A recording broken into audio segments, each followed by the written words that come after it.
তারা আগে চলে গেছে। বলে বেটা রে কেউ নাই বেটা, তোরা ওদের ধুল্লা পিছে পিছে যা বেটা, তোদের কেউ নাই।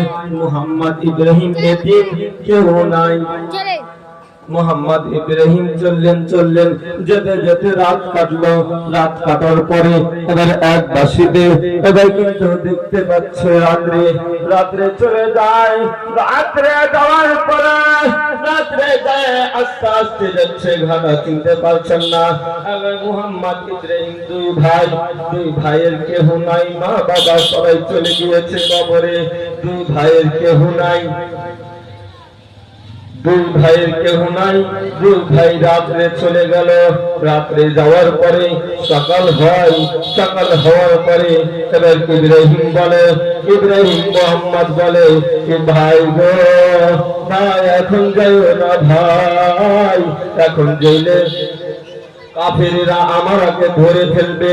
এখন যাইও না ভাই, কাফেররা দেখলে আমরাকে ধরে ফেলবে, আমরা শেষ করে ফেলবে। ভাই সব বরবাদ হয়ে যাবে, সব নষ্ট হয়ে যাবে।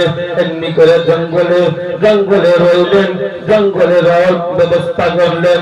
এক অপরের ভাইকে দেখে, মা নাই বাপ নাই, এক অপরে দেখে বিশ্বাস করে। এবার কিন্তু ফের রাত হয়। রাত হওয়ার পরে এবার কিন্তু ওরা হাঁটতে লাগে, হাঁটতে এবার সকাল হয়। এবার পরে আসসালাতু খায়রুম মিনান নাওম,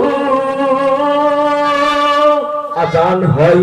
বলে ভাই থামো তো, কুফার মধ্যে থেকে আজান দেয় কাজী শরীফ, ওই কাজী শরীফ হয়, ওই কাজী শরীফ আমাদের মসজিদে আজান দেয়, আমি তো শুনতে পাইতেছি।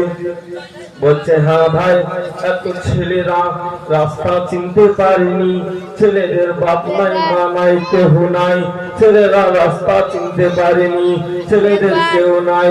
এবার কিন্তু চলে গেলেন।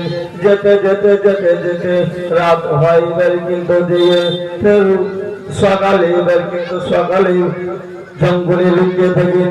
আপনারাই বলুন, বহুত জঙ্গলবাসীরা সব বিচ্ছু, সব জঙ্গলবাসীরা সব পোকামাকড় জঙ্গলে থাকে। এক অপর লোক যদি কেউ থাকে তো কেমন লাগবে? মোহাম্মদ ইব্রাহিম কত কষ্ট করে জঙ্গলের ভিতরে থাকলেন। জঙ্গলের ভিতরে থাকার পরে এবার কিন্তু ওখানে দোনো ভাই এক অপরের দেখা হয়,